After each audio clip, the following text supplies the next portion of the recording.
When I was 12, my stepmother's voice would drop to a chill in the hallway. My father never looked away from the screen. He just turned the football game louder. 15 years later, I walked into the glass boardroom of Northbridge Foods with a smile. They thought I was here to take notes during their quarterly town hall. I was here to end a dynasty, and the cameras were rolling. My name is Rowan Vale. At 32, my reflection is something I command. The elevator climbing the spine of Northcrest Tower in downtown Grayford is a polished steel and glass confessional, and it shows me a face I have spent 15 years assembling. The features are my mother's, but the expression is my own invention, a placid, almost boring neutrality that has served as the perfect camouflage in the corporate wilderness. My dark hair is pulled back into a severe knot that allows no room for stray emotion. My suit is a charcoal armor, tailored to perfection. Discipline. The mirrored walls whisper it back at me. Control. As the elevator slows, the reflection of Rowan Vale, head of compliance for Northbridge Foods, gives a final, imperceptible nod. The doors slide open onto the 28th floor, the executive level, where the air itself seems filtered to a higher, colder standard. The lobby is a cathedral of veined marble and hushed reverence for capital. The silence is broken only by the soft, rhythmic clicks of my heels on the floor, a sound like a clock ticking down to a deadline only I can hear. Every surface gleams under the recessed white lights, reflecting a world devoid of warmth, a landscape of sharp angles and colder calculations. This is their world, the one they built, the one I learned to navigate not as an heir, but as an auditor. I push open the heavy glass door to the main boardroom. The Q3 Town Hall preparatory meeting is already in session. The room is a long rectangle of glass, overlooking the sprawling city of Grayford, a view that is supposed to inspire a sense of power, of dominion. To me, it's just a reminder of how small things can look from a great height, how easy it is to lose sight of the details on the ground. And at the head of the impossibly long, polished mahogany table, sit the details I have never lost sight of. My stepmother, Veronica Hale, the newly appointed Chief Operating Officer, presides with an air of effortless command. Her blonde hair is a sculpted helmet, her smile a bright, predatory slash of red lipstick. She wears a cream-colored suit that costs more than my first car, a string of pearls resting on her throat like a delicate leash. Beside her, my father, Grant Vale, a tenured board member, looks every bit the part of the corporate patriarch. His silver hair is perfectly coiffed, his expression one of bored authority. He shifts his weight in his leather chair, a man thoroughly comfortable with his place in the universe.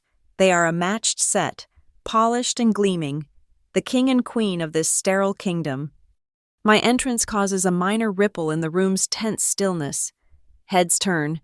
A few junior executives offer nervous smiles. I ignore them, my focus locked on the head of the table. Veronica's eyes, the color of a winter sky, find mine. Her smile widens, but it doesn't reach them. Rowan, glad you could make it. Find a seat. It's not an invitation, it's a dismissal. She gestures vaguely to an empty chair halfway down the table, among the department heads and senior managers, a clear signal of my place in the hierarchy. I walk toward the indicated seat, my movements deliberate. I place my black leather notebook on the table, its surface matte and unassuming. Beside it, I set down my pen. It's a simple, elegant fountain pen, but it is also a legally compliant recording device, a fact I had cleared with legal a year ago under the guise of improving meeting minute accuracy. We were just going over the preliminary growth projections, Veronica says, her voice smooth and modulated, a sound designed for microphones and influence. Grant was just saying how pleased the board is with the numbers from the logistics division. My father grunts in agreement, his eyes briefly flicking toward me before returning to the large screen at the end of the room. That flicker is all the acknowledgement I will get. It's the same level of attention he gave me 15 years ago in a narrow hallway. Before we move on, Veronica continues, her gaze settling on me again, a hawk spotting a field mouse. Rowan, You wanted to give us an update on that little review of yours? The one for the Employee Wellness Fund? The condescension is layered thick in her tone. Little review, as if I've been tasked with auditing the petty cash for the office coffee club. The other executives shift uncomfortably, sensing the familial undertone. They know who I am, they know who she is, and they know to stay out of the blast radius. I meet her gaze directly, my own expression unchanged. The review is complete, I say, my voice even and calm. The findings are ready to be presented. Excellent, she says, the word dripping with false enthusiasm. Send a memo to HR. I'm sure they'll be thrilled.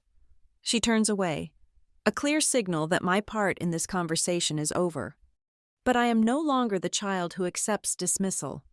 I open my notebook to a clean page. I uncap my pen. Of course, I say, and I begin to write. I don't write about the wellness fund. Instead, I note the time. I note the way Veronica's left hand, heavy with the rings Grant bought her, taps a staccato rhythm on the table when she's impatient. I note the way my father's jaw clenches for a fraction of a second when I speak.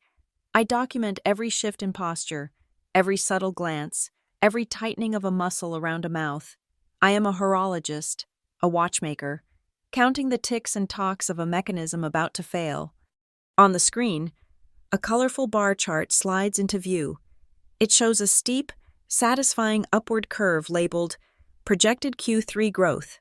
The CFO, a nervous man named Peterson, begins to drone on about market penetration and shareholder value. His voice is a meaningless hum in the background. My eyes are on the data points.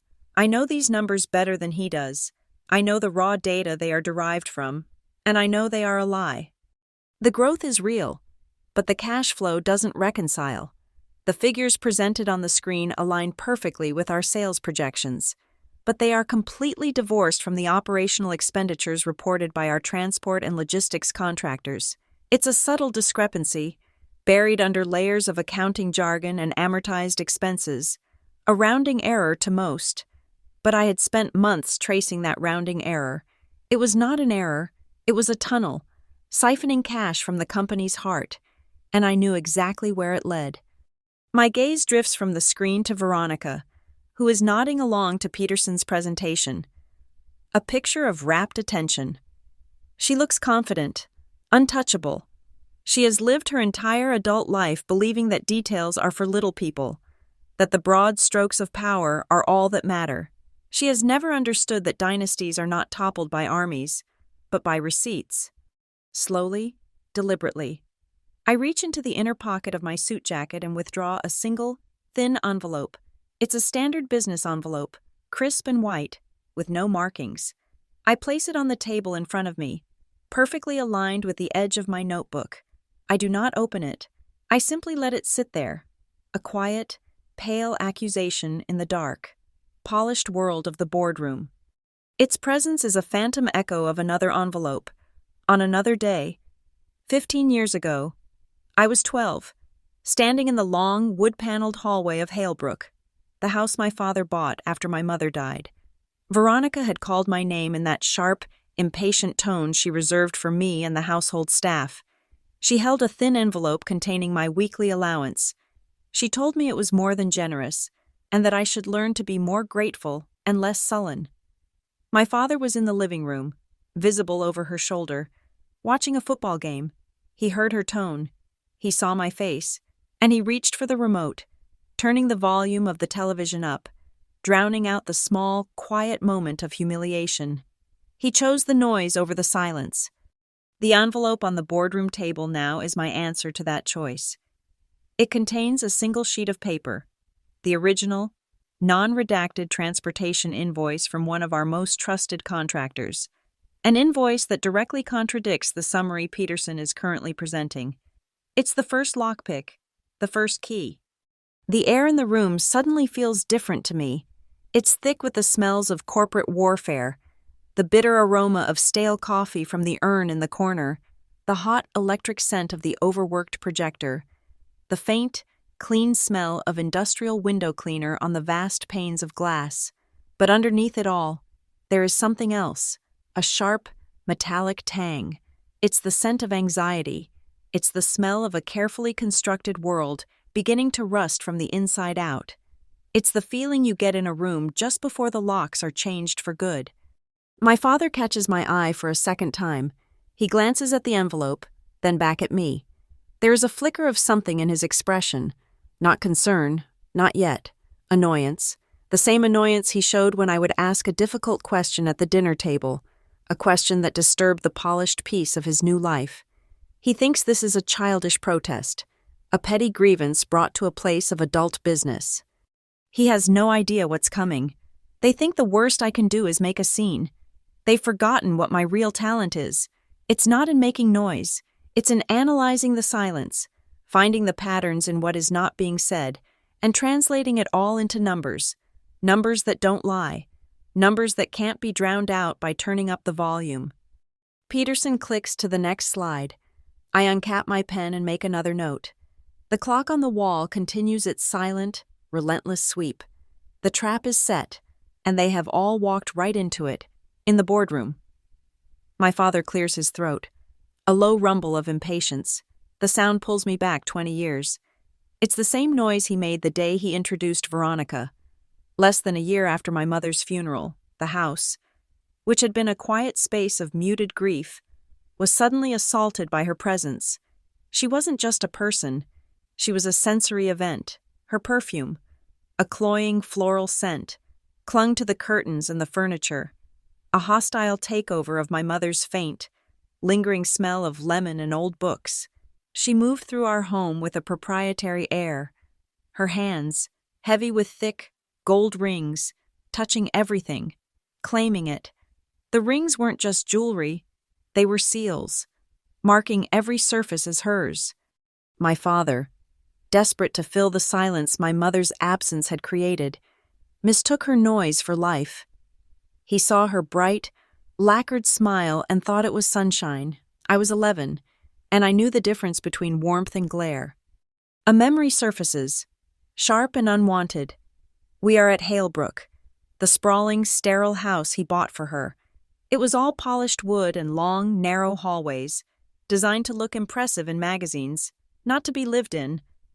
I was trying to tell him about a problem at school, something that felt monumental to my 12-year-old self. Veronica was there, listening with a look of practiced sympathy. As I spoke, her smile tightened.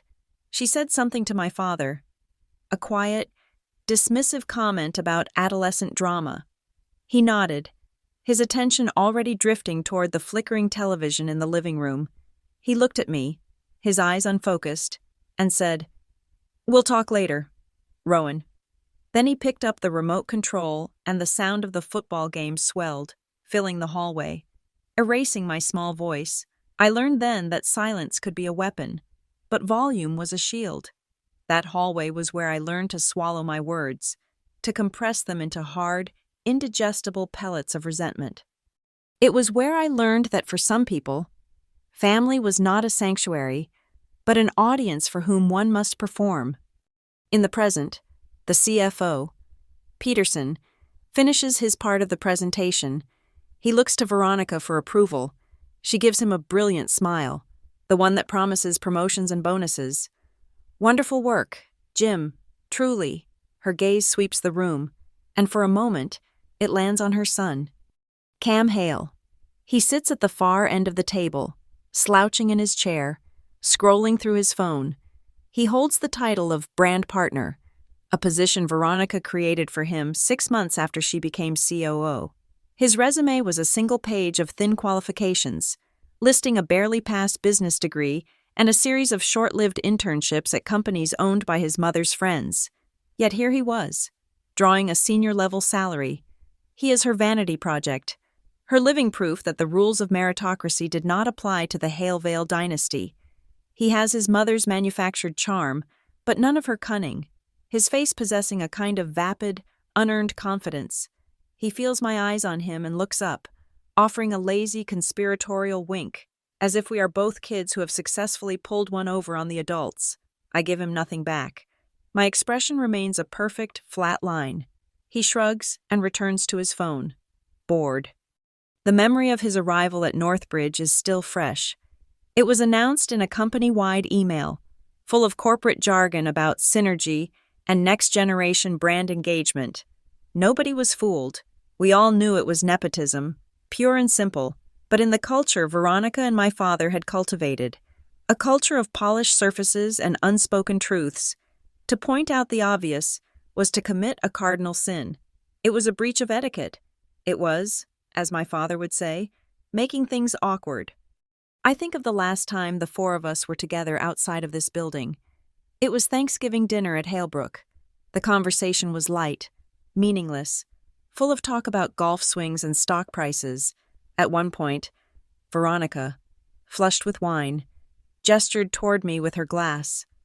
"We're so lucky to have Rowan," she'd announced to the table. "Cam has the vision, the people skills, and Rowan is just so good with the paperwork." She and my father chuckled. Cam smirked. It was framed as a compliment, a gentle family joke. Rowan, the reliable, quiet administrator, the one who handles the tedious details so the important people can do their important work. They had no idea how right they were. They thought they were defining my role, confining me to a box labeled support staff. They didn't realize they were describing my weapon. They are good with people, which means they are good at manipulation, at smiling while they lie. I am good with paper, which means I am good with facts. In the end, I knew which one would hold up under oath. I didn't argue. I didn't defend myself. I simply smiled my neutral smile, took a sip of water, and made a decision. The next Monday, I began my collection. Cam, in his infinite carelessness, was a prolific generator of paperwork. His corporate card expense reports were a thing of beauty, a weekly chronicle of his lavish lifestyle, all funded by Northbridge Foods. I started gathering them from the accounting department, citing a new internal audit protocol I had designed myself. No one questioned it. I was Rowan Vale, the head of compliance. Diligence was my brand. The receipts told a story. $4,000 dinners at exclusive clubs listed as client development, with no clients named. Weekend trips to ski resorts expensed as market research. Purchases from luxury brands coded as promotional materials. It was brazen, arrogant, and sloppy. I scanned every receipt, every invoice, every request for reimbursement. I saved them as PDFs, organizing them by date and category. My collection grew. Each receipt a small, colorful stamp, cataloging a journey towards self-destruction. My father must have sensed a shift in the current. Perhaps Veronica mentioned my sudden interest in Cam's expenses. One evening, he called me into his office, the one 2 floors above mine. He closed the door. He didn't ask me to sit. "Rowan," he began, his tone weary, as if dealing with a difficult child. "I know you take your job very seriously. We all appreciate that." He paused, polishing his glasses with a silk handkerchief. "But you need to understand that some things are sensitive. Cam is still settling in. Let's not make family matters a big deal at work. It's unprofessional." There it was, the warning, the unspoken command to stand down. He was drawing a line, not between right and wrong, but between his family and my job. He was asking me to be complicit in the name of a harmony that had never existed. He was asking me to turn the volume up, to ignore what was happening right in front of me. I looked at him, standing there in his perfectly tailored suit, a man who had traded his integrity for a quiet life, and I felt a profound, chilling clarity. He was not a victim in this. He was an enabler. His negligence was an active choice. "I understand," I said, and in that moment, I did. I understood everything. I nodded. The perfect picture of a compliant daughter. He smiled, relieved. The crisis, in his mind, had been averted. That night, I went home and created a new, triple-encrypted, offline digital storage vault on a series of nested hard drives. I named the root folder Halebrook Hallway. Into that vault, I began to transfer my collection, the expense reports, the internal emails, the vendor contracts, everything. It was a meticulous, patient process. Each piece of data I filed away felt like a small act of reclamation. I was taking the quiet humiliation of that hallway and turning it into an arsenal. Now, in the boardroom, I look at the two of them at the head of the table. They are so secure in their power, so comfortable in the fortress of lies they've built around themselves. They look at me and see a quiet, bitter woman, good with paperwork, hung up on the past. They see bruises. They don't understand that those old wounds have long since scarred over. The pain is no longer a weakness. It is a catalyst. It's what drove me to build something far more durable than resentment. The old emotional bruises, the ones from the hallway, from the dinner table, from the years of being overlooked and underestimated, have faded.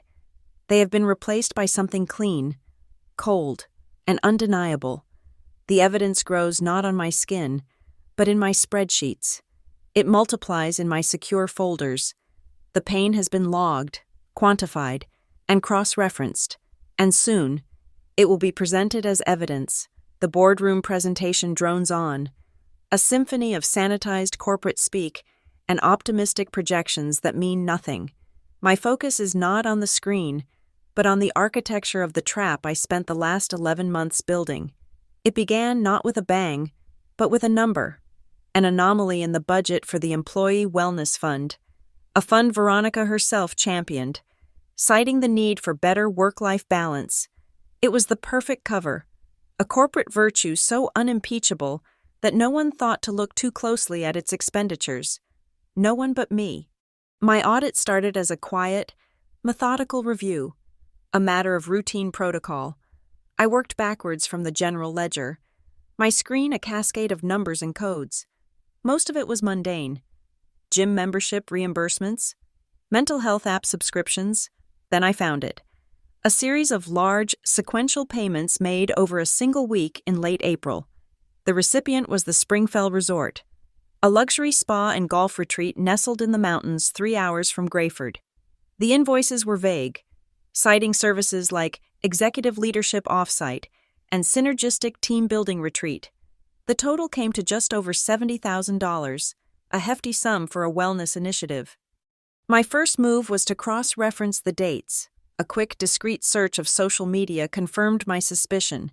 That exact weekend was the scene of Cam's lavish 25th birthday party.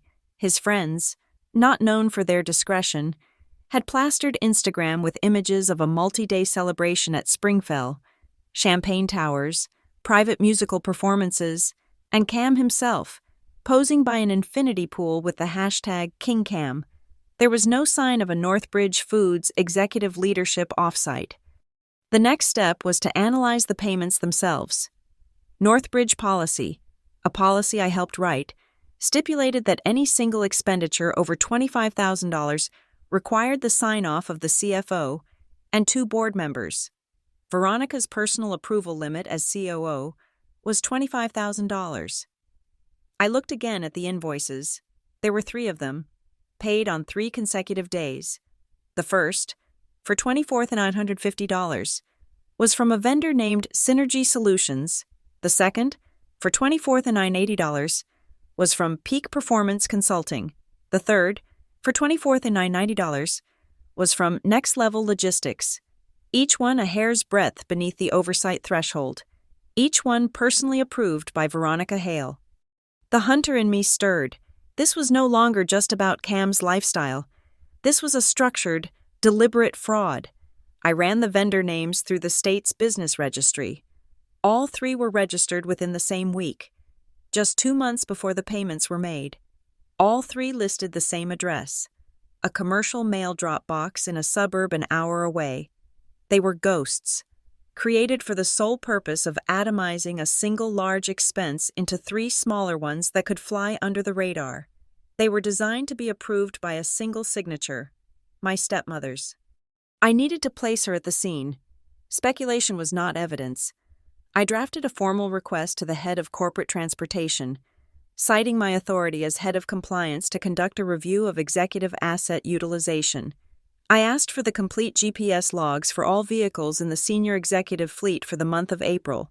The request was bureaucratic and boring enough to pass without notice. 2 days later, a data file arrived in my secure inbox. I isolated the logs for the black sedan assigned to the COO. The data was a clean, irrefutable line. On the Friday of Cam's birthday weekend, the car left Veronica's gated community, drove for 3 hours, and then stopped. It remained stationary for 58 hours. The location data pinpointed a single spot: the executive parking garage of the Springfell Resort.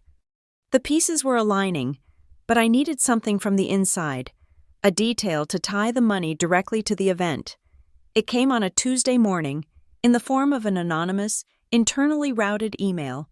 The sender was masked, the subject line blank.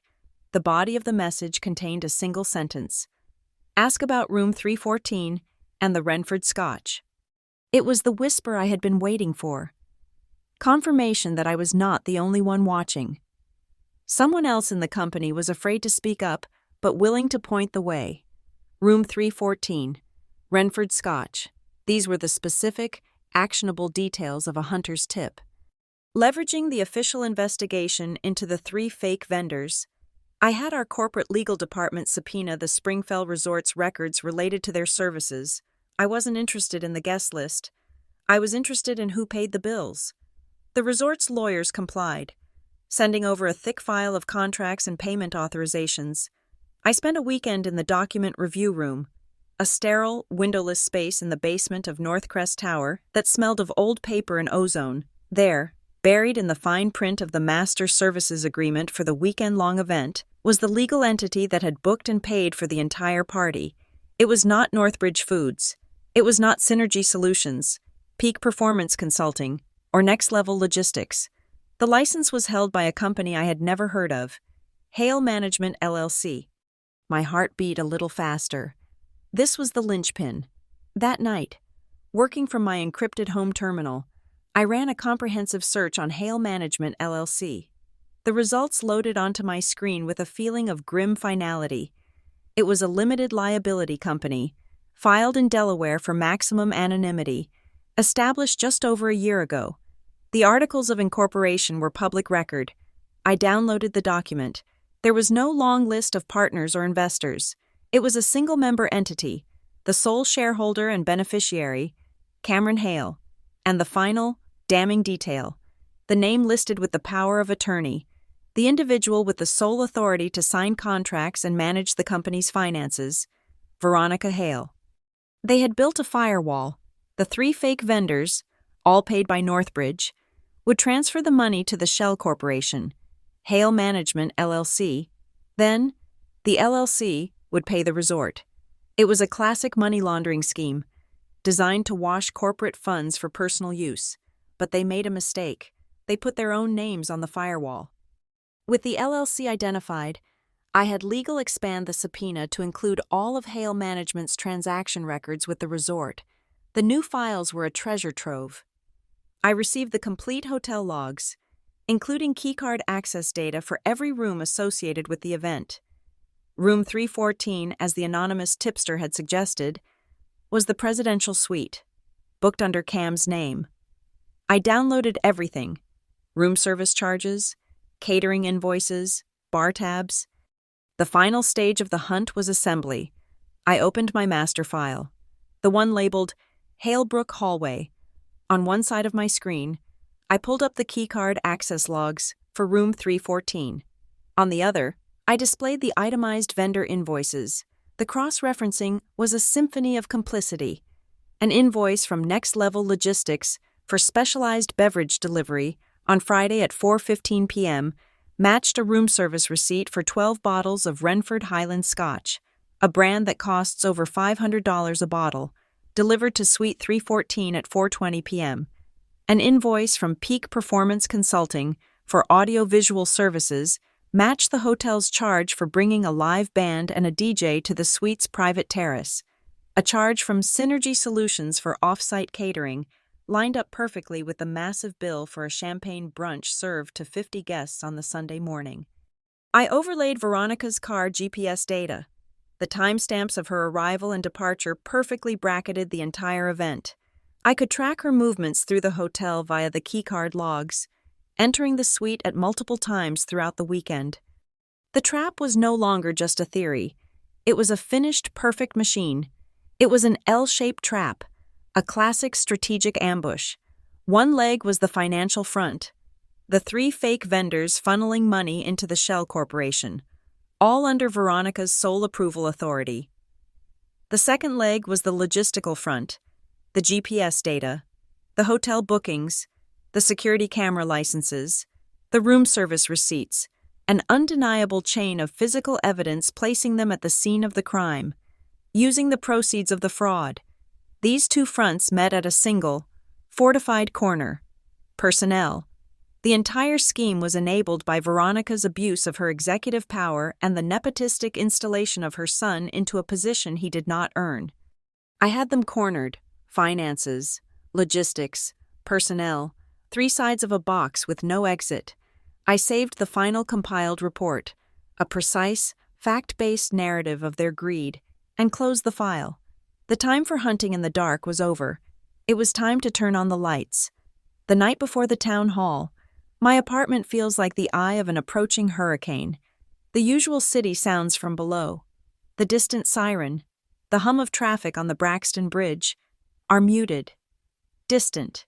Here, on the 40th floor, there is only the quiet rush of the HVAC system and the steady, deep current whisper of the river below.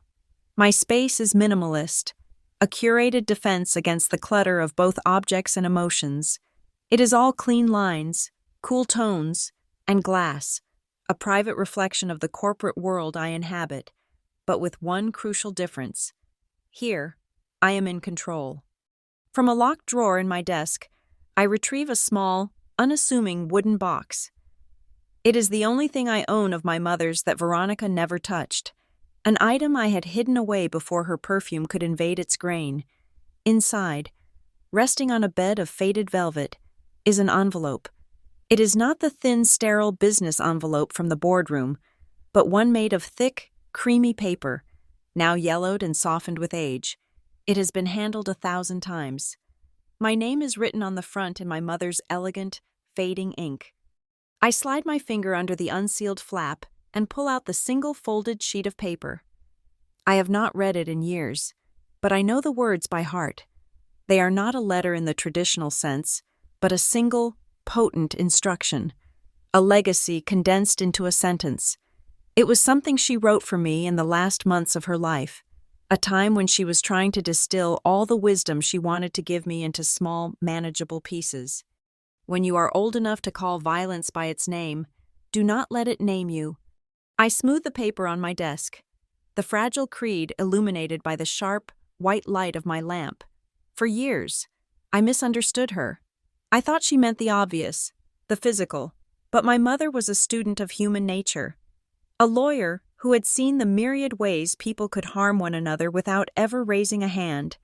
The violence she wrote of was the violence of neglect, of casual cruelty, of willful blindness. It was the violence of turning up the television to drown out a child's voice. It was the violence of nepotism that poisons a workplace, of greed that steals from hard-working employees. It was the soul-crushing violence of being told, day after day, in 1,000 subtle ways, that you are not seen, you do not matter. Her words were not a plea for me to be passive. They were a warning. Do not let their actions define your reactions. Do not become a creature of pure resentment, a mirror image of their ugliness. Act. Don't just react. Let your purpose, not your pain, be your guide. To call the violence by its name, fraud, embezzlement, conspiracy, abuse of power, was to define it, to contain it. To let it name me would be to become only the victim, the vengeful daughter, and that was a role I refused to play. I look out the window at the Braxton River, a dark, powerful ribbon cutting through the city's grid of lights. Its current is relentless, patient, unstoppable. It wears away stone over millennia. I have had only 15 years. The river's steady. Shushing sound is like a metronome, counting down the hours. It is time for the final preparations. On my laptop, I initiate a video call. A moment later, the face of David Chen, the senior partner at Sterling Forensic Auditors, appears on my screen. He is a formidable man with a reputation for surgical precision. We have been speaking discreetly for weeks. "Rowan," he says, his voice crisp, "everything is in place on our end." "Good," I reply. I share my screen, bringing up the contract we had negotiated. I'm invoking Section 4, Subsection B of my employment agreement as head of compliance. It grants me the authority to initiate a Priority 1 external audit in the event of suspected gross financial misconduct. This is my official authorization. I execute the digital signature. The contract is sealed. You are now formally engaged by Northbridge Foods. A full data transfer will begin tomorrow morning at 10:00 a.m., following the town hall meeting. "We'll be ready," he says, his expression unreadable. "This will be significant." "That's why I hired you," I say, and end the call. The first failsafe is in place. My findings will not be buried internally. They will be in the hands of an impartial and powerful third party. Next, I turn to my own system. The Halebrook hallway file is the culmination of years of work, an intricate web of data that proves my case beyond any reasonable doubt. I connect a small, solid-state external drive to my computer, a piece of hardware no bigger than my thumb. I initiate the transfer of the entire encrypted vault. As the progress bar crawls across the screen, I think about the password.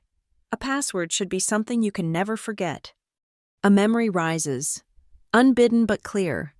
The hallway, the smell of lemon polish on the wood floors, the sound of the crowd roaring from the television, my father's back as he reaches for the remote, the click of the button that raised the volume, the click that rendered me invisible. I remember looking at the calendar in the kitchen later that day, marking the date with a strange, cold sense of finality, though I didn't know why. October 23, 2010, the day my father made his choice. The data transfer completes. The encryption software prompts me for a new, unique password for the offline backup. My fingers move across the keyboard. 1232010. I type it twice. The memory of my powerlessness is now the key to the vault that holds all my power. My work is not just about collecting data. It's about presenting it. I open the final document I prepared. It's not a chaotic dump of evidence, but a professional, concise memo titled, "Town Hall Transparency Plan." The plan is a masterpiece of corporate communication. It includes an executive summary, a detailed timeline of events, and a series of appendices. Appendix A is a folder of high-resolution video clips, edited security footage from Springfell, queued and ready to play. Appendix B is a set of animated cash flow diagrams that visually trace the money from the Northbridge Wellness Fund, through the fake vendors, into the Hale Management LLC Shell Corporation, and finally out to the resort. It makes the complex fraud so simple a child could understand it. With the machinery of the takedown primed, I make the final strategic move. I pick up my phone and dial the private line of Eleanor Ellis, the chairwoman of the Northbridge board. She is old school, sharp, and fair. She was a friend of my mother's, long ago. I am counting on the fact that her loyalty is to the company, not to my father's new family. "Eleanor, it's Rowan Vale," I say when she answers. "Rowan, it's late. Is everything all right?" "Everything is under control," I say, choosing my words with surgical care. "I'm calling about the agenda for tomorrow's town hall. I need to add a short, final item to the schedule." "What's the topic?" I can't show my hand, not yet. I'd like to title it, "A Presentation on Workplace Safety and Corporate Governance." It pertains to a time-sensitive matter of employee welfare and asset security. There is a long pause on the other end of the line. Eleanor is no fool. She hears the coded language. Workplace safety, asset security. These are terms that trigger alarm bells in any competent board member. She knows I'm not talking about fire drills. "This sounds serious, Rowan," she says, her voice now edged with steel. "It is," I reply, "but it's a situation that requires public transparency for a swift and clean resolution. I am handling it through the proper channels. I just need the platform." Another pause. I can almost hear the calculations happening in her mind. "All right," she says finally. 10 minutes. At the end of the program, I'll make the adjustment to the agenda myself. Don't make me regret this. Rowan. You won't, I say. Thank you, Eleanor. I hang up. All the pieces are now in motion. The auditors are engaged. The evidence is secured. And the stage is set. There is nothing left to do but wait for the dawn. I walk to my closet and pull out the outfit I have planned for tomorrow. Simple black trousers, a charcoal blazer, and for underneath, a shirt. It is stark white, made of crisp cotton, perfectly ironed. I lay it out on the bed. In the dim light of my apartment, it seems to glow.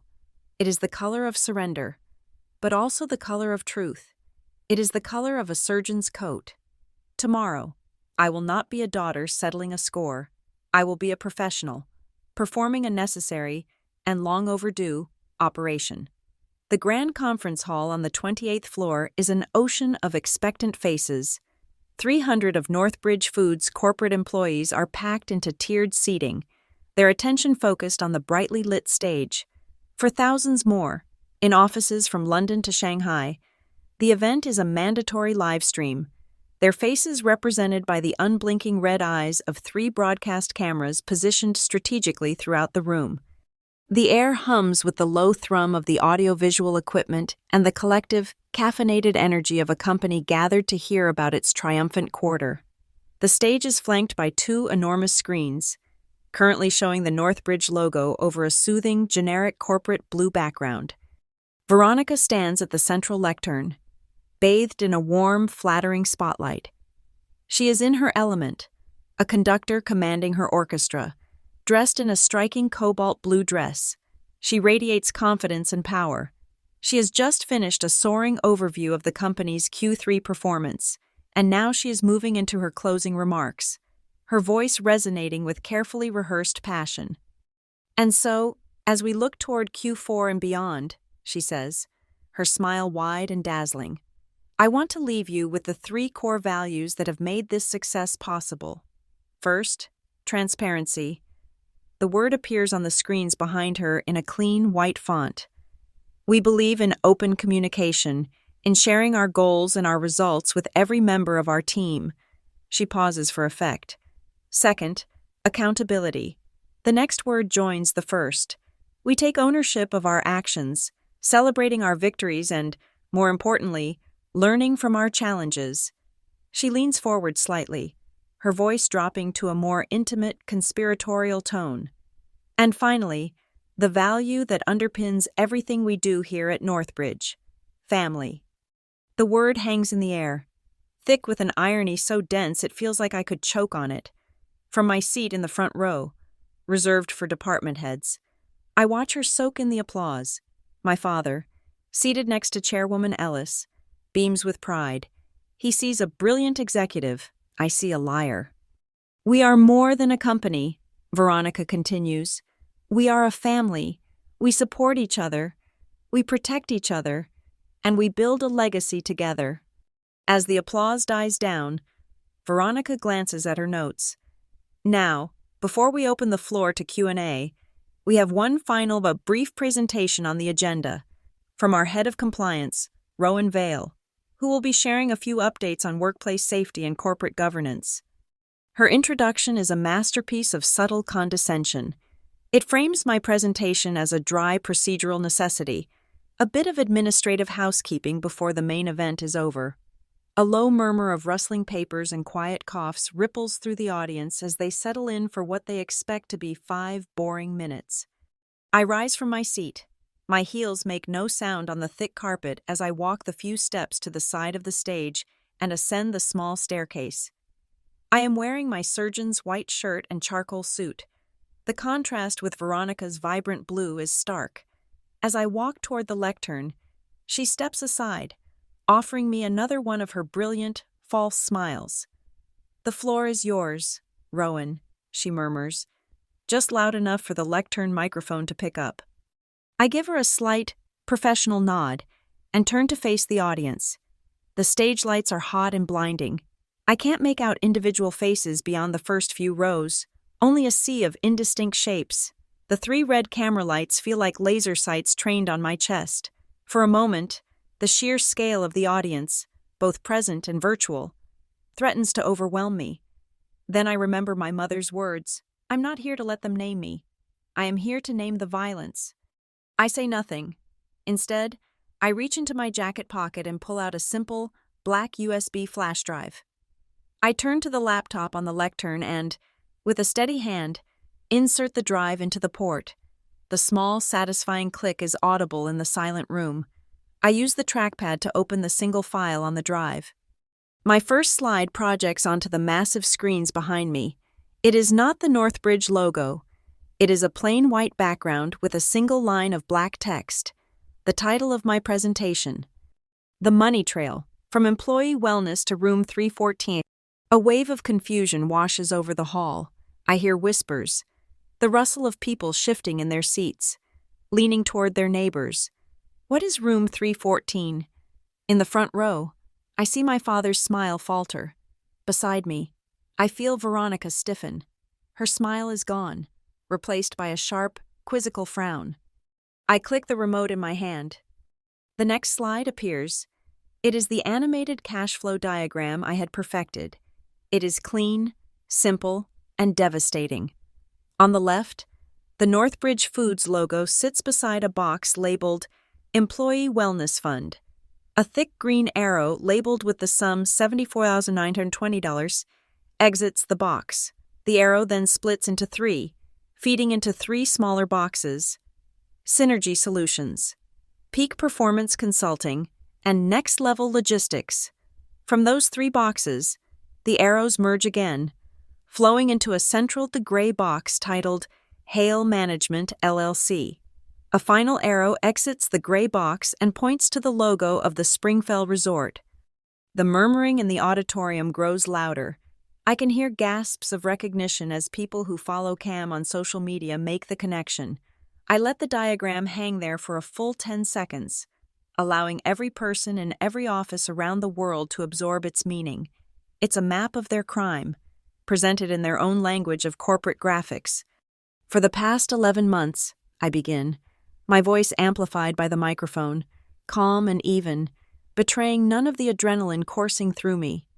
The compliance department has been conducting an audit into anomalies within the Employee Wellness Fund. Our investigation traced a series of payments, made for a non-company event, through 3 unauthorized vendors. I gestured to the fake company names on the screen. These vendors were found to be shell entities, funneling corporate money into a private holding company. I point to the gray box, Hale Management LLC. I click the remote again. The screens now show a split view. On one side is the incorporation document for Hale Management LLC, with Cameron Hale's name listed as the sole beneficiary, and Veronica Hales as the authorized signatory, both clearly highlighted. On the other side, a video begins to play. The footage is from a security camera, grainy but clear, with a timestamp in the corner. It shows the valet area of the Springfell Resort. A familiar black company sedan is parked at the entrance. The license plate is visible. It is the car assigned to the COO. The video shows Cam, dressed in designer clothes, laughing as he directs hotel staff to unload cases of expensive liquor and professional-grade speakers from the trunk of the company car. The room erupts in a chorus of shocked whispers and exclamations. The lie is no longer an abstract diagram. It is a moving picture. It is corporate theft in plain sight. Wait, a voice cuts through the noise. It's Veronica. She strides toward me, grabbing the microphone from the lectern stand. She forces a laugh, but it sounds brittle, sharp. Okay, what is this? What is going on? She turns to the audience, projecting an air of amused disbelief. Ladies and gentlemen, I apologize. It seems my stepdaughter has chosen this public forum to air some bizarre and frankly defamatory conspiracy theory. She turns her eyes on me, and they are chips of ice. This is a dangerous fabrication. Rowan, a malicious, doctored video and a series of wild accusations. You should be ashamed. She is trying to paint me as unhinged, to use our family connection against me. It's a classic, desperate move. I do not respond to her. I do not even look at her. I simply look out at the audience, at the red camera lights, and I press the button on the remote one more time. A new image fills the screens, silencing the room instantly. It is a high-resolution scan of the invoice from Next Level Logistics for $24.90. Beside it is a screenshot of the internal accounting software showing the approval for that exact payment. Highlighted in a glowing red box is the digital signature that authorized the transfer of funds. V. Hale. Then, a final line of text fades in at the bottom of the screen. The last piece of the immediate puzzle. Approval timestamp. April 21st, 4:52 p.m. Cross-referenced with vehicle GPS data placing COO asset at Springfell Resort. I let the image burn into the minds of everyone watching. Her signature, her approval, on a fraudulent invoice, at the exact time her company car was at the scene of the crime. The connection is no longer an accusation. It is an immutable, time-stamped fact. I turn my head slightly and look at Veronica. Her face, projected in high definition onto the screens, is a mask of horror. The confident smile is gone. The practiced charisma has evaporated. For the first time in her life, she is speechless, exposed under the hot, unforgiving lights of a stage she built herself. I leave the image of Veronica's signature on the screen, letting it sear itself into the collective memory of the company. Veronica is frozen, a statue of disbelief. I take back the center of the stage, my voice cutting through the stunned silence of the room. It is the calm, measured voice of a teacher, not an accuser. Northbridge Foods' corporate policy, which I am tasked to uphold, is very clear on executive expenditures. I begin, my tone purely informational. Any single payment request exceeding $25,000 requires multi-level oversight, including review from the Chief Financial Officer and the Audit Committee. This is a standard fail-safe, designed to prevent the misuse of company assets. I gesture to the screen behind me. However, any amount under that $25,000 threshold can be approved by the Chief Operating Officer alone, a single signature, no oversight required. I click the remote. The screen now splits into 3 vertical panels. Each panel displays one of the fraudulent invoices. I use the laser pointer on my remote to circle the final amounts. $24,950, I say, my voice steady. $24,980. And $24,990. The numbers are stark, clinical. 3 separate payments to 3 separate vendors, all made within a single business week, all for identical, vaguely described, wellness and development services, and all meticulously calculated to fall just dollars below the threshold that would have triggered a review. This was not an oversight. This was a deliberate, structured plan to circumvent corporate governance. My words are cold, hard data points. They are the steel framework of the cage I have built. But a cage needs a living occupant to have meaning. I click the remote again. The screen changes. The invoices vanish, replaced by silent, color footage. The perspective is from a security camera, low resolution, angled down a long, luxuriously carpeted hotel hallway. The timestamp in the corner corresponds to the Saturday of Cam's party. The door to Suite 314 swings open. Veronica steps partly into the hallway. She is not the powerful COO from the stage, but a relaxed woman in expensive loungewear, a large glass of red wine in her hand. She smiles at someone off camera.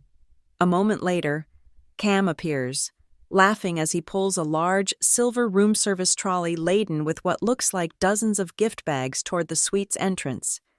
The visual is damning. This is not a synergistic team-building retreat. This is not a leadership offsite. This is a private party, fueled by corporate funds, hosted by the COO and her son. The low hum of whispers in the auditorium begins to swell again. It's a sound I recognize. It's a sound that crawls under my skin. A sound of 100 conversations happening at once, none of them clear, all of them contributing to a rising tide of noise. It's the sound of a crowd trying to process a truth that is deeply uncomfortable. The sound of people not wanting to believe what is right in front of them. The sound is a ghost, an echo from a long, narrow hallway at Halebrook. It's the sound of the announcers shouting over the roar of a fake stadium crowd. The sound of the television speaker crackling with static. The sound my father used as a shield. The sound of a truth being deliberately drowned out. I raise my hand, and a hush falls over the room. I let the silence hang for a beat. Heavy and absolute. I look past the front row, past my father's ashen face and Veronica's simmering fury. I look out toward the vast, anonymous audience, the hundreds of employees who trusted their leadership, and I speak. My voice is no longer clinical. It is quiet, clear, and carries the weight of 15 years. When I was 12 years old, I say, the TV was turned up, too, very loud. Whenever there was something uncomfortable, something that required attention, the volume would just go up. It's a very effective way to make a problem, or a person, disappear. The statement lands in the silent room with the force of a physical blow. There is no context for them, no explanation. It is a raw, disconnected piece of my history, and its very strangeness commands their absolute attention. Confusion is etched on every face. I walk over to the small document camera on the side of the lectern, a tool rarely used in these slick digital presentations. From the inside pocket of my blazer, I withdraw the old, yellowed envelope. My fingers are perfectly steady as I take out the single, folded sheet of paper. I place it flat on the glass surface of the document camera. Behind me, on the two giant screens, the security footage of the hotel hallway is replaced by an image of the fragile, time-worn paper. My mother's handwriting, elegant and clear, fills the screen, a message from the past broadcast in high definition. When you are old enough to call violence by its name, do not let it name you. I give them a moment to read it. I can feel my father's stare like a physical weight. I can feel Veronica's hatred like heat. I do not look at them. My mother taught me that some of the most profound acts of violence are the quiet ones, I say, my voice resonating with a new, unshakable authority. The violence of willful ignorance, the violence of neglect, the violence of turning up the volume to pretend you cannot hear, the violence of looking at corruption and calling it family. I look directly into the central camera, speaking now to every employee watching around the world. I will not tell you the story of that hallway. It does not matter. What matters is that this company, our company, has had the volume turned up for far too long. We have been listening to the noise of projected growth and curated press releases, while a quiet violence has been done to our policies, our assets, and our trust. I pause, then deliver the final, incisive strike. I am here today to call it by its name. This is not a family matter. This is not a misunderstanding. This is fraud. And that is a form of violence against every single one of us who works hard and plays by the rules. Then, just as the emotional weight of my words reaches its peak, I pivot. I reach down and gently remove my mother's letter from the document camera, folding it carefully and returning it to my pocket. The act is one of closure. The personal testimony is over. But the truth, I say, my voice returning to its cool clinical register as I step back to the laptop, does not require your pity. It does not require your sympathy. It requires only one thing: evidence. I click the remote. The screens are instantly filled with a new slide. It is a dry, unassailable bank statement from Hale Management LLC, showing the direct deposits from the 3 fake vendors and the subsequent payment to the Springfell Resort. The numbers are circled, the dates highlighted, the path of the money clear and undeniable. I have shown them the wound. Now, I will show them the weapon. I have given them the why. Now, I will bury them in the how. My face is calm. My voice is even. The heart of the storm has passed. Now, only the cold, hard rain of facts remains. The bank statement hangs on the screen, a sterile monument to their guilt. The silence in the auditorium is a vacuum, a void where Veronica's authority used to be. For a long, stretched moment, she just stares, her face a canvas of disbelief and dawning horror. Then, the survival instinct kicks in, sharp and vicious. Her head snaps toward the back of the room where the audio-visual team sits behind a bank of computers. Kill the live stream, she barks, her voice raw, stripped of its polished modulation. It's a command, an order from the COO. Kill it now! This is a breach of internal security. The technicians, startled, look at each other, their hands hovering over their consoles. They are trained to obey her. Do not touch that console, I say, my voice cutting through the air, sharp as a scalpel. I don't raise my voice. I don't need to. I click my remote. The bank statement is replaced by a screenshot of a corporate document. Per the Northbridge Foods Communications Charter, Article 7, Section 4, I state, reading from the text now projected for the entire company to see. All hands town hall meetings are designated as open forums for the transparent communication of corporate information to all employees, globally. I use my laser pointer to highlight the final line of the document. This policy was drafted, approved, and signed on August 10th of last year. The signature on the digital document is clean, crisp, and unmistakable. Veronica Hale. I have just used her own policy on transparency to block her escape. A wave of audible shock ripples through the crowd. This is no longer just an accusation. It is a battle of corporate law, and I have just proven I am the master of its rules. Seeing her gambit fail, my father lurches to his feet. His face is crimson, a mask of pure fury. He is not a man accustomed to being challenged, least of all by me. He turns, not to the audience, but directly to me, his voice booming with the patriarchal authority that has governed my entire life. Rowan, that is enough, he thunders. You are making a spectacle. You are humiliating this family in front of the entire company. The word family is his weapon, the one he believes I have no defense against. He is trying to drag this back into the shadows of the Halebrook hallway, to frame this as a personal, domestic dispute, a daughter's unseemly rebellion. I meet his furious gaze without flinching. My reply is not emotional. It is a correction of fact, delivered with ice-cold precision. I am not humiliating our family, Grant, I say, using his first name for the first time in a public forum, a subtle but clear severing of our professional and personal ties. I am saving this company from the felony of embezzlement. My duty is to the shareholders and the employees, not to your public image. The room is in chaos. People are talking openly now, some standing up to get a better view. In the front row, the company's general counsel, Marcus Thorne, a man whose face is permanently etched with a look of weary concern, is on his feet, whispering frantically to my father. He is trying to shut this down, to stop the bleeding. But then another figure rises, Chairwoman Eleanor Ellis. She stands slowly, with the quiet dignity of a person whose power requires no volume. She holds up a single hand. A reluctant silence falls over the room. She does not look at my father or at Veronica. She looks directly at me. Ms. Vale, she says, her voice calm and clear, carrying easily through the hall. Your agenda item is not concluded. Please continue with your presentation. It is a public execution. With that single sentence, she has stripped Veronica and my father of their authority and handed it directly to me. The board is no longer on their side. The balance of power in the room has irrevocably shifted. But the cornered animal is the most dangerous.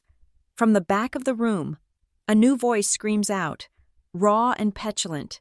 She's lying. She's making it all up. It's Cam. He is on his feet, his face twisted in a sneer of disbelief and rage. You're just jealous. You've always been jealous of me and my mom. The accusation is so childish, so pathetic, that a few people in the audience actually let out a short, sharp laugh. He is trying to reduce this mountain of evidence, this intricate legal case, to a simple fairy tale of sibling rivalry. He is trying to make me the villain. I almost feel a flicker of pity for him. He is a boy flailing in a storm he cannot comprehend. I do not even turn to look at him. I simply address the silent audience. Jealousy is a powerful motivator, I concede, my voice dangerously soft. Then I click the remote. An image of an email fills the screen, The entire auditorium can read it clearly. From Cameron, Hale at Northbridge. Com. 2. Accounts at Synergy Solutions, net. Subject, invoice processing. The body of the email is short. Hey, need you to process this one for the Springfell event ASAP. And remember, keep the final invoice under the approval threshold. V wants this handled quietly and quickly. Thanks. V. Keep under the approval threshold. It is a written confession of his knowing participation in the scheme to bypass corporate controls. It is the smoking gun. A collective gasp, louder than any before, sucks the air out of the room. Cam collapses back into his chair as if his strings have been cut. Veronica sees her son go down in flames, and her maternal instinct, twisted as it is, makes one final, desperate play. She rushes back to the lectern microphone, her voice trembling with what she hopes will pass for sincerity. I had no idea, she stammers, shaking her head, tears welling in her eyes. It's a performance, and a masterful one. I never saw that email.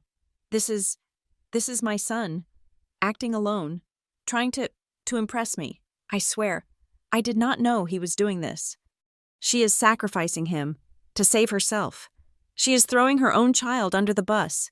It is the most grotesque and most predictable move she could make. I let her denial hang in the air for a moment, letting the audience absorb the full measure of her betrayal.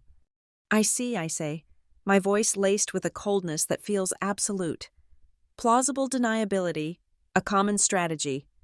I look at her, my face devoid of all emotion. It must be difficult to keep track of everything that happens on your own computer. And then, I press the button for the last time. The email on the screen remains, but a new box of data appears beside it. It is a screenshot of the email's metadata, a string of technical code that is meaningless to most, but I have highlighted the relevant lines and translated them into simple English. Originating IP address, 10.28.1.15. Network. Cross-reference, IP address, 10.28.1.15. Assigned to, device ID, VHaleXX01. Desktop computer, COO office. Location, Northcrest Tower. 28th floor, timestamp, 11:42 p.m., April 19th. The room is utterly, completely silent. The digital footprint is undeniable. The email from Cam, the one confessing to the crime, the one Veronica swears she never knew about, was sent from the desktop computer in her own office, late on a Friday night, less than 48 hours before the party began. The lie is dead. The counterattack is over. There is nowhere left for them to run. The knife-thin dialogue has ended, and all that is left is the cold, hard, and unforgiving truth of the server logs. The metadata log from Veronica's office computer hangs on the giant screens, a digital tombstone for her career. The silence in the room is no longer just an absence of noise. It is a physical presence, a heavy, suffocating blanket. It feels as if the bright, optimistic lighting of the town hall has contracted, narrowing into a single, harsh spotlight on the stage, trapping the three of us, Veronica, my father, and me, in its unforgiving glare, in the stillness. I can hear my own heartbeat, a slow, steady, metronomic rhythm, 1, 2, 3, 4, the sound of a process reaching its inevitable conclusion. Veronica looks from the screen to me, her eyes wide with a final, primal terror.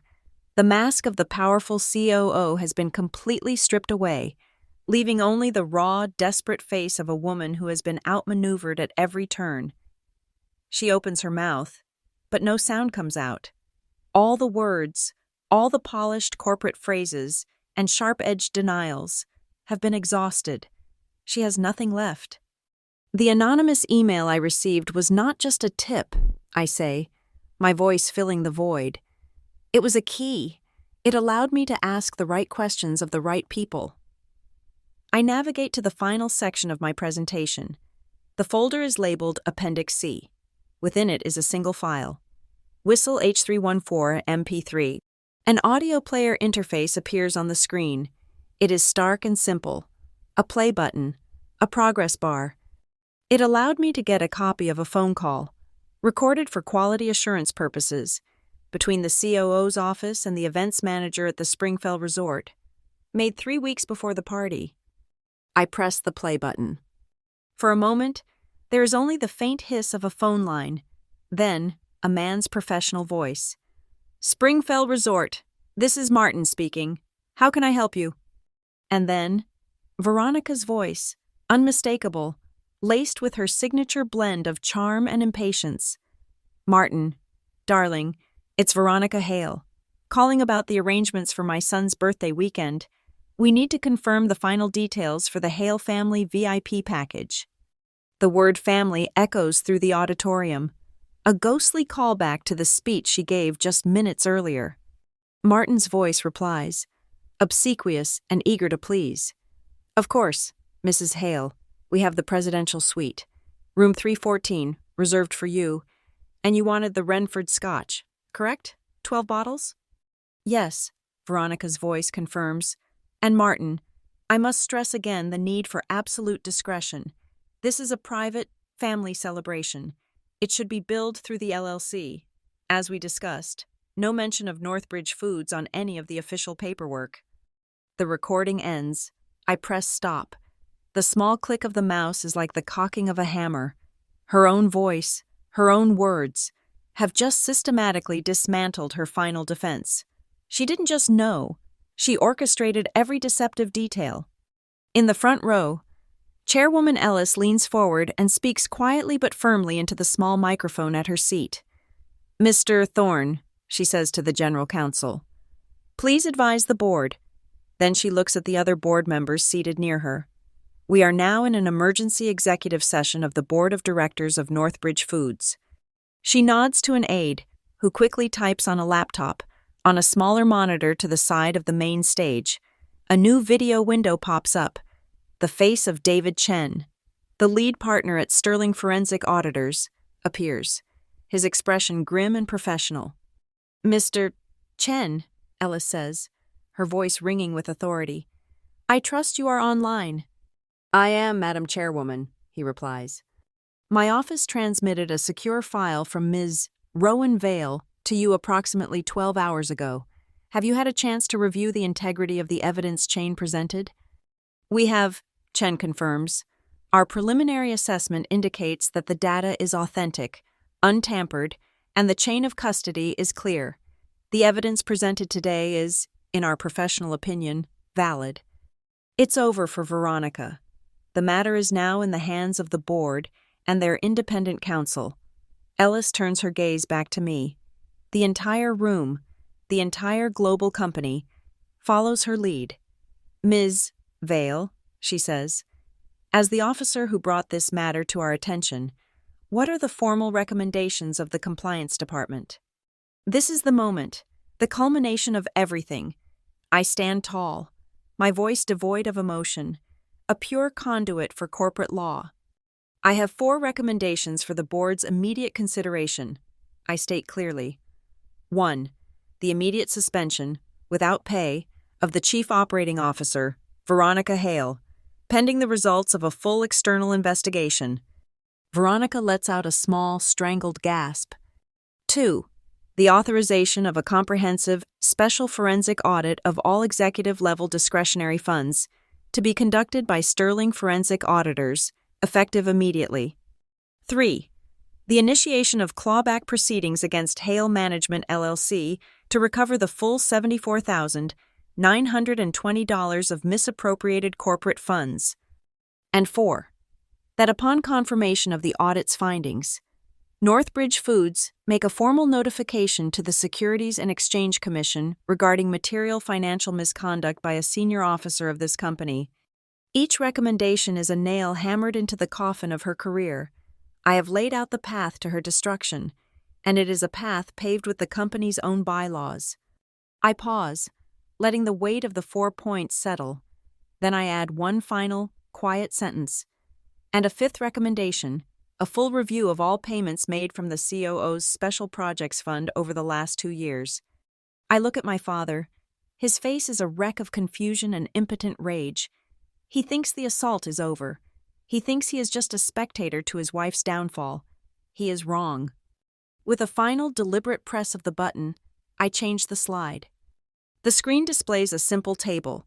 The title is Special Projects Fund, Discretionary Bonus Payments.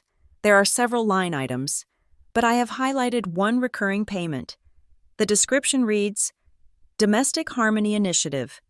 The recipient is listed as a private investment fund. The payment amount varies, but it occurs every few months. My father's eyes narrow. He doesn't understand. Not yet.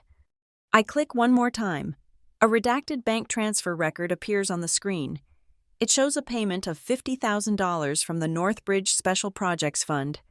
The destination account name is clearly visible. Grant Vale Personal Investment Trust. The sound in the room changes. It is no longer whispering. It is the collective, sharp intake of breath of 300 people realizing they are witnessing not just a corporate takedown, but the complete annihilation of a family. My father's eyes blink once, twice. It is a small, almost imperceptible motion, but on the massive screen that shows the live feed of the front row, it looks like a tectonic shift. The blood drains from his face.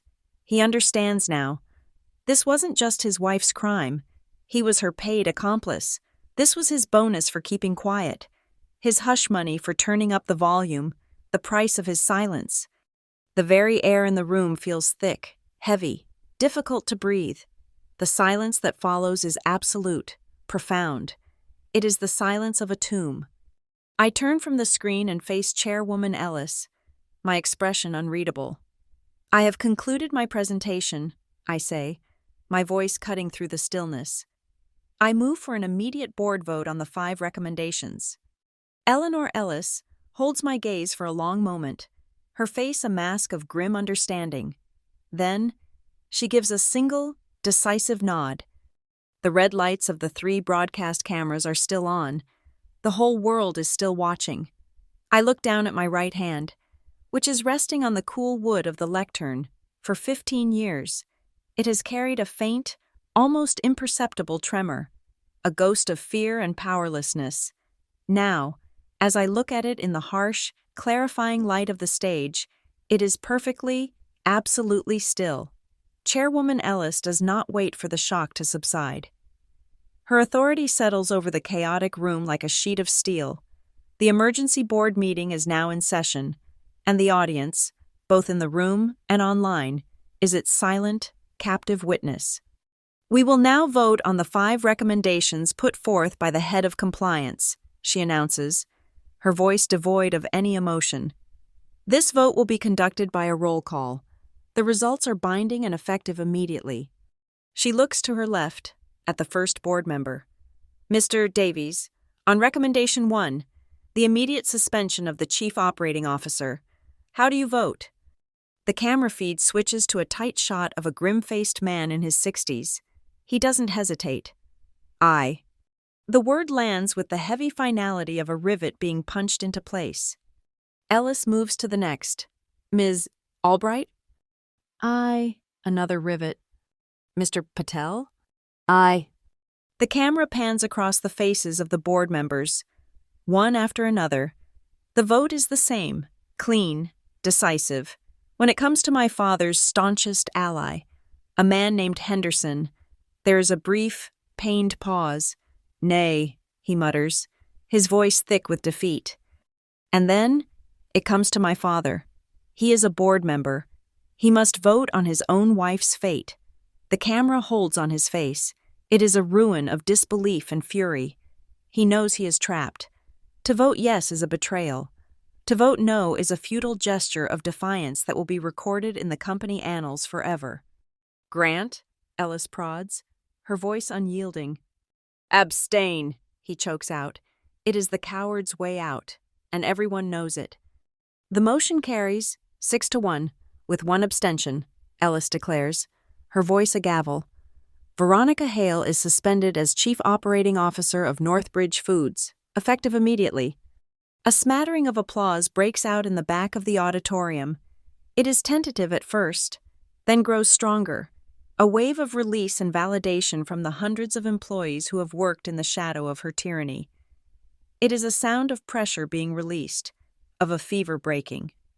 Before the applause can even die down, Marcus Thorne, the general counsel, is already moving. He walks onto the stage with two members of the corporate security team. They are not aggressive, but their presence is an undeniable statement. He approaches Veronica, who is standing as if frozen in time. "Veronica," he says, his voice low and regretful, the voice of a man doing a deeply unpleasant but necessary job. "I need to ask for your access card and all company-issued devices." For a moment, she does nothing, just stares at him. Then, with a shaking hand, she reaches up and unclips the lanyard from around her neck, the plastic ID card, the one that bears her smiling face and the title COO.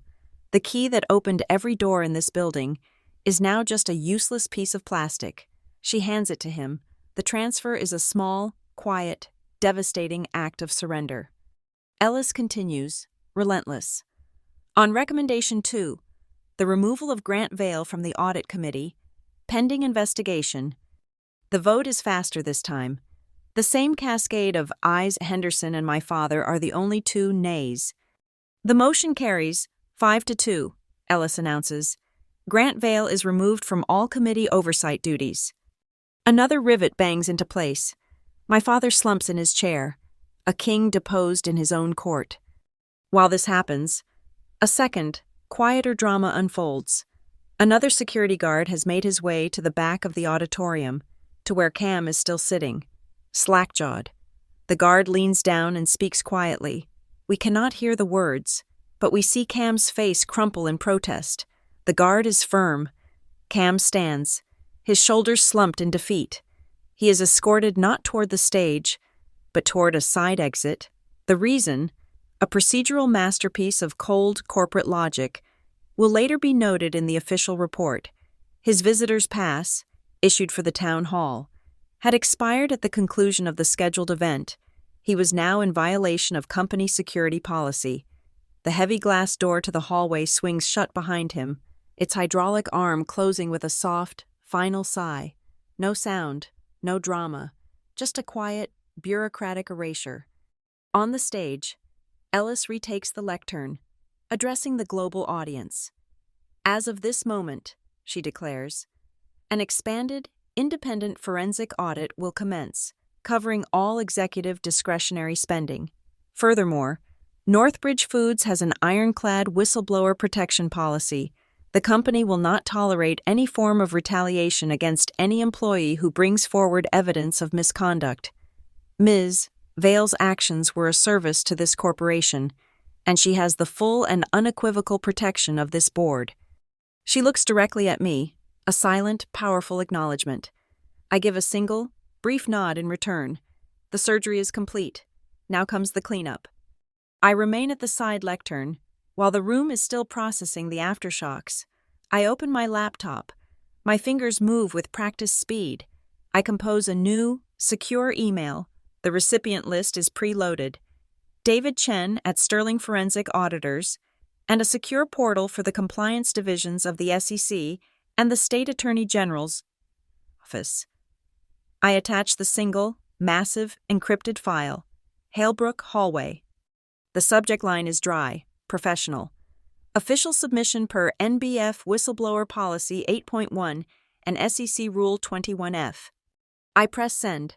The data leaves my terminal. The evidence is no longer mine alone. It belongs to the process, to the law. Veronica is being led off the stage by Marcus Thorne and the security detail. Her path takes her directly past me. She stops. The cameras, still broadcasting, zoom in on her face. It is a twisted mask of hatred. She looks at me, her eyes burning with a venom that is almost pure. "You are not family," she hisses, her voice a low, ragged whisper. I lean forward slightly, just enough for my voice to be picked up by the sensitive microphone on my lectern. I reply not to her, but to the entire world that is watching. My voice is quiet, clear, and carries the weight of a fundamental truth. Family doesn't buy silence. Her face collapses. It is the final, killing blow, a truth she cannot refute. She turns and stumbles off the stage, a queen without a crown, a woman with nothing left but the consequences of her own actions. As she disappears from view, I feel a strange, physical shift in the room. The harsh, bright stage lights suddenly seem less glaring, softer. The air, which had been thick with the sharp, metallic tang of tension and fear, begins to feel lighter, cleaner.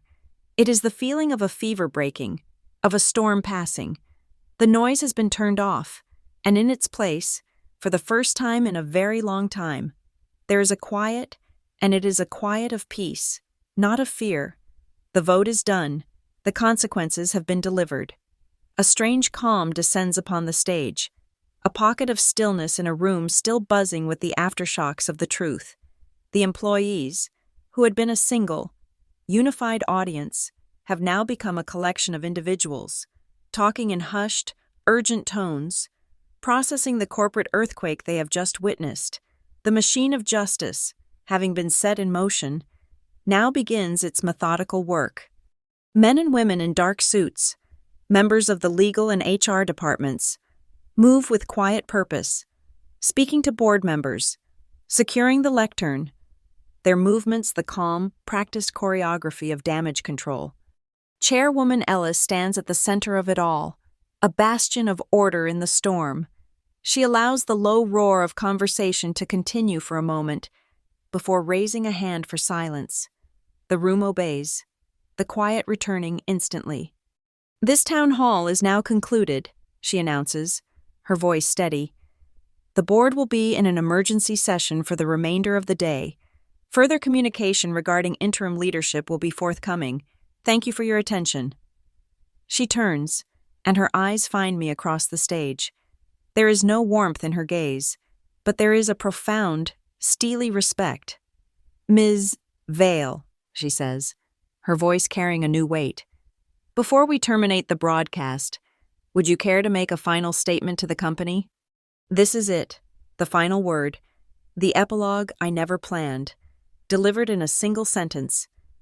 I walk from the side of the stage to the main lectern, the one Veronica had commanded just an hour ago. The 3 camera lights, which had felt like accusatory eyes, now feel like simple, neutral witnesses. I do not look at my father, who remains a hollowed-out figure in the front row. I do not look for Cam or Veronica, who are already ghosts. I look into the central lens, into the faces of the thousands of employees watching around the world. I lift the microphone slightly. My voice is quiet, but the state-of-the-art audio system carries it to every corner of the room, every office, every remote laptop. Transparency isn't about public humiliation, I say, the words landing in the silent hall with absolute clarity. It's not a weapon for revenge, it is a tool. It is the tool we use to turn down the noise that is made to hide the truth, so that we can all finally hear what is real. Thank you. I place the microphone back in its stand. I turn and walk back toward the table where I left my notebook and my pen. The room remains silent. Absorbing my words, I pick up the sleek, black fountain pen, the silent witness and recorder of so many secret truths. With my thumb, I press the small, almost invisible button on its side. There is a soft, satisfying click. It is an infinitesimal sound, but in the stillness of the hall, it sounds as loud as a slamming vault door. It is the sound of a television being turned off. It is the sound of a 15-year-long recording reaching its end. It is the sound of a promise kept. The spell is broken. The broadcast ends. The giant screens behind the stage go dark. Aides and security personnel begin to move more freely, their work of dismantling the dynasty now a matter of logistics. They gather papers and laptops from the main table, their movements efficient and impersonal. The employees in the auditorium begin to stand and file out, their faces a gallery of shock, excitement, and dawning relief. They talk amongst themselves, the volume slowly rising, but this time it is not the noise of evasion. It is the sound of a conversation beginning. Through the vast glass windows of the conference hall, the afternoon sun illuminates the sprawling city of Grayford, The sky is a brilliant, cloudless blue. The city looks sharp, clean, like the ink on a freshly printed newspaper, a story ready for its first telling. I gather my things, my movements slow and deliberate. I do not rush. My work here is finished. As I turn to leave the stage, my eyes are drawn to the front row. Most of the seats are empty now, but one figure remains. My father. He has not moved. He is sitting alone, a solitary island in a sea of empty chairs. He is not looking at his phone, not talking to a lawyer, not staring at the now blank screens. He is staring at nothing for his entire life. He has been surrounded by the noise of his own importance, the television, the boardroom chatter, the stock market ticker, the fawning praise of his wife. Now, for the first time, there is no screen, there is no sound. He is alone in the absolute, crushing silence he paid so dearly to maintain. I watch him for a long moment, a stranger in a suit, a man I once called father. I feel nothing, not pity, not anger, just quiet. I turn and walk away. I walk down the aisle, through the last of the departing crowd. No one speaks to me. They part ways to let me pass, some nodding with respect, others simply watching with awe. They do not know my story, but they know what I have done. As I approach the exit, I pass directly under one of the ceiling-mounted security cameras, its dark dome a silent observer. I stop for a fraction of a second and tilt my head up, looking directly into its lens. It is a final, silent acknowledgement, a salute to the unblinking eye that sees the truth in quiet hallways. No more words are needed. I reach the elevator bank. The doors to one of the cars slide open with a soft, metallic whisper. I step inside. The interior is polished steel, just as it was this morning. I turn and face the front. For a brief moment before the doors close, I see my own reflection. It is the same face, the same suit, the same severe hairstyle. But the expression is entirely new. The tension is gone from my jaw. The guarded, watchful look in my eyes has been replaced by a deep, profound calm. The doors slide shut, cutting off the view of the hallway, the noise of the world, and the last remnants of my past. The elevator begins its smooth, silent descent. The story is over. Thank you so much for listening to our story. We'd love to know where you're listening from. So please drop a comment below to say hello and share your thoughts on Rowan's journey. If you enjoyed this video, please consider subscribing to the channel and giving it a like. It truly helps us grow. And if you want to give this story an extra boost, please press the hype button to help it reach more listeners just like you.